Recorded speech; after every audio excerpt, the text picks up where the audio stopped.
শান্তি প্রতিষ্ঠা করা যাবে, কিভাবে মানবাধিকার রক্ষা করা যাবে এবং প্রতি মুহূর্ত ইসরায়েল যেরকম কর্মকাণ্ড করতেছে, যেভাবে গণহত্যা করতেছে, এটা মনে হচ্ছে যে আমার পড়াশোনা পুরোটাই মিথ্যা। আমি যে শান্তি প্রতিষ্ঠার জন্য এতগুলো অর্গানাইজেশন তৈরি হচ্ছে এবং তাদের পিছনে এত ব্যয় হচ্ছে এবং মনে হচ্ছে পুরোটা জিনিস মিথ্যা। শুধু একটা কথাই বলতে চাই, from river to sea, Palestine will be free, inshallah. ইনশাআল্লাহ।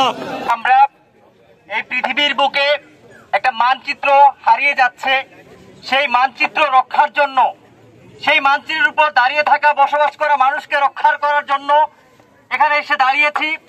আপনারা জানেন এই যে প্যালেস্টাইনে যুগের পর যুগ ধরে যে বর্বর নির্যাতন, যে নিপীড়ন, যে ধ্বংসলীলা চলছে, সেই জায়গায় বিশ্ব মানবতা আজকে বেকার।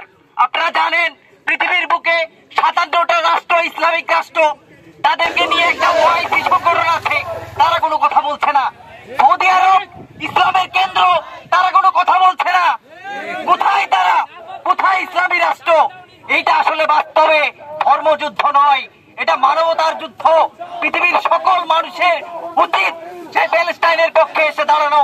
আপনারা জানেন এই ইসরায়েল একটা হঠাৎ করে জন্ম নেওয়া মধ্যপ্রাচ্যে একটা রাষ্ট্র। এই রাষ্ট্রের তেমন কোনো সক্ষমতা নাই যে বছরের পর বছর এরকম একটা যুদ্ধ চালিয়ে যাবে। বাস্তবে তার পেছনে রয়েছে সাম্রাজ্যবাদী America. Oppressors and the world superpowers, we want to say this loud and clear. We Muslims are not the terrorists. You are the terrorists. You are the terrorists. You are the terrorists. You weigh our lives with your grenades and bombs and bullets, but you can't take our iman, which carries the spirit of shahada. You can't take away our iman, which carries the spirit of shahada. ইনশাআল্লাহ।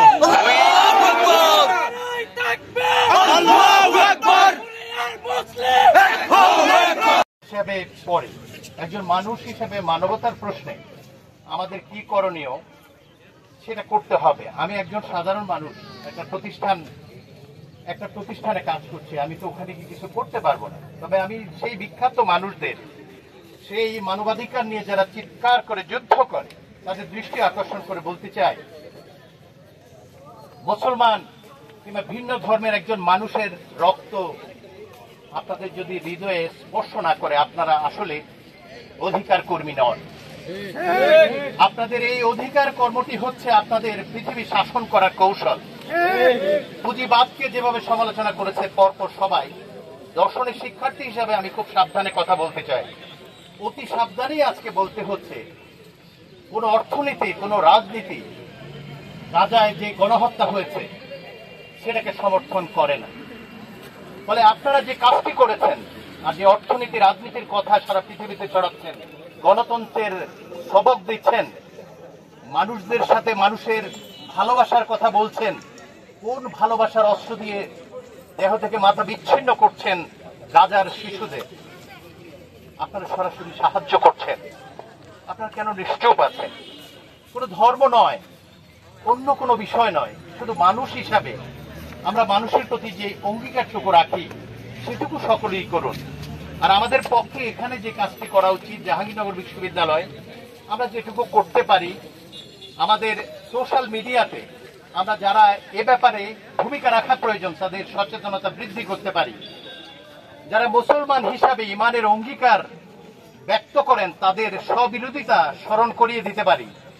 যারা গণতন্ত্রের নামে সারা বিশ্বে আসলে পুঁজিবাদ কায়েম করতে চান এবং শাসন করতে চান, শোষণ করতে চান, তাদের স্মরণ করিয়ে দিতে চাই, গাজার এই রক্ত আপনাদের সকল প্রয়াসের বিরুদ্ধে যায়।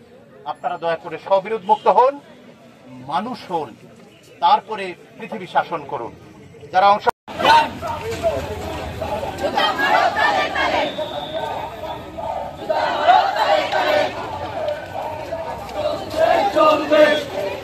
Palestine!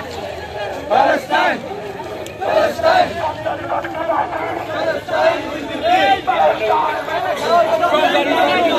আমাদের সংগ্রাম চলছে চলবে, স্বাধীনতার সংগ্রাম